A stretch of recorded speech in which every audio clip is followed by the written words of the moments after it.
Assalamualaikum warahmatullahi wabarakatuh. Kami dari Telkom University jurusan D3 Digital Marketing. Sebelumnya perkenalkan, nama saya Soyul Al-Hafiz dengan NIM 6704220127. Dan rekan saya yang pertama Jaki Alif Faujan, dan juga rekan saya yang ketiga yaitu Naswa Natania Askar. Di sini saya dan rekan-rekan saya akan mempresentasikan laporan tugas besar mata kuliah manajemen produk. Yang pertama ada analisis pasar dan pemahaman pelanggan. Di dalam analisis pasar dan pemahaman pelanggan ada yang pertama riset pasar. Dan di dalam riset pasar ini terdiri dari tren kebutuhan preferensi pelanggan. Tren yaitu Pananja Food mengikuti perkembangan zaman, salah satunya dengan membuat bekal anak yang lucu dengan dekorasi sehingga menarik para konsumen. Kemudian kebutuhan. Pananja Food ini juga menerima request para konsumen untuk memenuhi keinginan mereka sehingga para konsumen tidak bosan dengan menu yang sudah ada. Kemudian preferensi pelanggan. Pananja Food ini selalu menanyakan pendapat pelanggan terkait kesukaan para pelanggan dengan produk yang dikeluarkan Pananja Food ini, sehingga Pananja Food bisa meningkatkan lagi produk yang dikeluarkan. Kemudian yang kedua, ada segmentasi pasar dan target audience. Segmentasi pasar potensial dan target audience Pananja Food ini adalah wanita yang sudah berkeluarga dengan berbagai profesi yang suka menyiapkan bekal secara praktis. Selain itu juga segmentasi pasar dan target audience Pananja Food ini untuk catering adalah sekolah, kantoran, dan acara-acara besar lainnya. Next. Pengembangan konsep produk. Yang pertama itu penciptaan dan penyaringan ide produk yang inovatif. Yaitu inovasi yang akan dikeluarkan Pananja Food adalah frozen food seperti bakso dan nugget ayam. Kemudian yang kedua, ada konsep produk, yaitu Pananja Food memiliki konsep produk di mana produk yang selalu mengikuti perkembangan zaman dan menyesuaikan kebutuhan konsumen. Presentasi selanjutnya akan dilanjutkan oleh rekan saya. Silakan. Baik, yang selanjutnya adalah penelitian dan pengembangan produk. Yang pertama, prototype produk. Produk nugget dan bakso biasanya hanya berbahan daging saja, namun Pananja membuat nugget dan bakso yang berbahan dasar daging beserta sayur. Lalu yang kedua, kualitas produk. Pemilihan bahan-bahan yang segar serta sistem pemesanan pre-order membuat produk Pananja Food selalu segar dan memiliki kualitas yang tinggi. Lalu fitur produk. Pada saat ini, Pananja Food memiliki berbagai jenis frozen food seperti nugget, bakso, dan olahan ayam setengah jadi. Lalu spesifikasinya, pada kemasan produk Pananja Food terdapat tanggal expired produk, lalu terdapat pula komposisi dari produk. Selain itu juga pada kemasannya terdapat logo halal dan logo Pananja Food. Desain packaging yang digunakan oleh Pananja Food adalah box plastik yang aman untuk microwave, lalu pada tutup kemasan diberi stiker logo dan keterangan mengenai produk.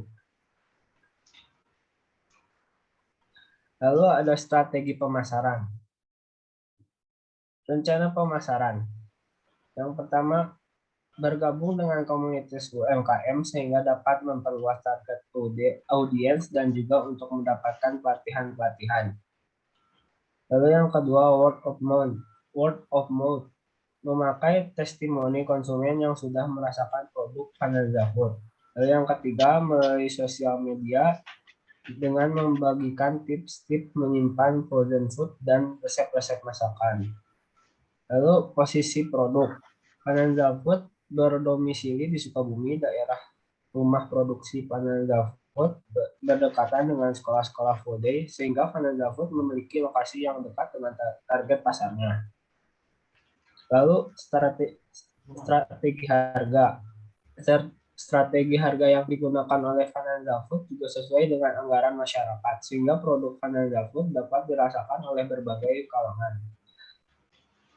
Lalu ada saluran distribusi. Proses pembelian produk Vanessa Food dapat dilakukan pada website komunitas, lalu TikTok Shop, maupun melalui Facebook. Namun bagi pelanggan yang ingin membeli melalui WhatsApp, Vanessa Food juga menyediakan kontak person untuk melakukan pemesanan dan transaksi. Baik, lanjut. Lalu ada peluncuran produk.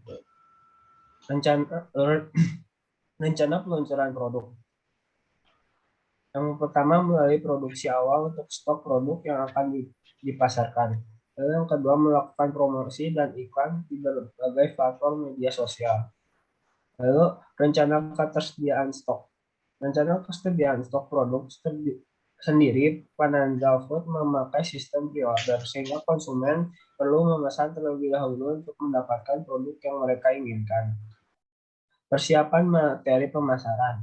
Untuk persiapan materi pemasaran yang dilakukan Vanessa Food adalah dengan cara mengenali pelanggan dengan baik sehingga pelanggan senang dengan pelayanan dan produk. Lalu pelanggan akan melakukan repeat order.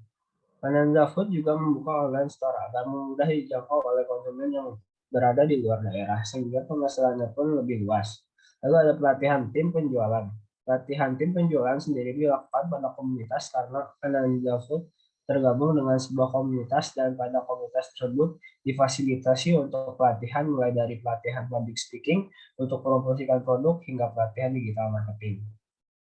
Lalu selanjutnya akan dilanjutkan oleh rekan saya Hanaswa. Baik, yang selanjutnya yaitu evaluasi dan pengukuran kesuksesan. Untuk mengevaluasi dan mengukur kesuksesan, Vanessa Food memakai 3 kategori, yaitu tes pasar, analisis penjualan dan pangsa pasar, dan yang ketiga kepuasan pelanggan. Tes pasar sendiri yaitu Vanessa Food melakukan tes pasar dengan cara memberikan tester kepada pelanggan dan masyarakat sekitar untuk mengetahui apakah produk yang ditawarkan sudah sesuai dengan minat masyarakat atau belum. Lalu yang kedua, analisis penjualan dan pangsa pasar. Pada analisis penjualan ini, Vanessa Food melakukan evaluasi dan analisis penjualan, melakukan evaluasi dan analisis penjualan selama 3 bulan sekali untuk mengetahui produk apa yang diminati dan yang kurang diminati. Untuk produk yang kurang diminati, mungkin Vanessa Food akan melakukan inovasi dan evaluasi terhadap produk tersebut. Untuk mengetahui pangsa pasarnya, Vanessa Food memakai melihat siapa saja yang memesan produk-produk mereka berdasarkan demografinya. Dan yang ketiga, kepuasan pelanggan. Untuk mengukur kepuasan pelanggan, Vanessa Food melakukan survei kepuasan pelanggan dengan melihat review pelanggan-pelanggan yang sudah memesan produk-produk mereka. Lalu Vanessa Food juga melakukan survei pada sosial media untuk mengetahui kepuasan pelanggan terhadap produk mereka.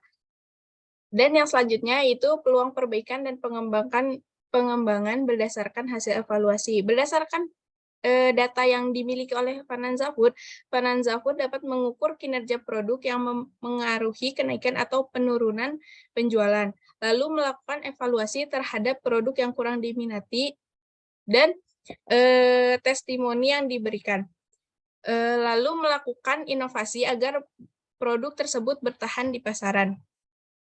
Yang selanjutnya adalah sesi wawancara. Dulu ya, kalau untuk catering ke anak-anak sekolah, berarti kita ke ibu-ibunya dulu yang memang kebanyakan biasanya yang mereka menyekolahkan di full day itu ibu-ibu yang memang bekerja, jadi tidak bisa untuk memenuhi kebutuhan anaknya. Nah, kita yang mengcovernya seperti itu. Oke.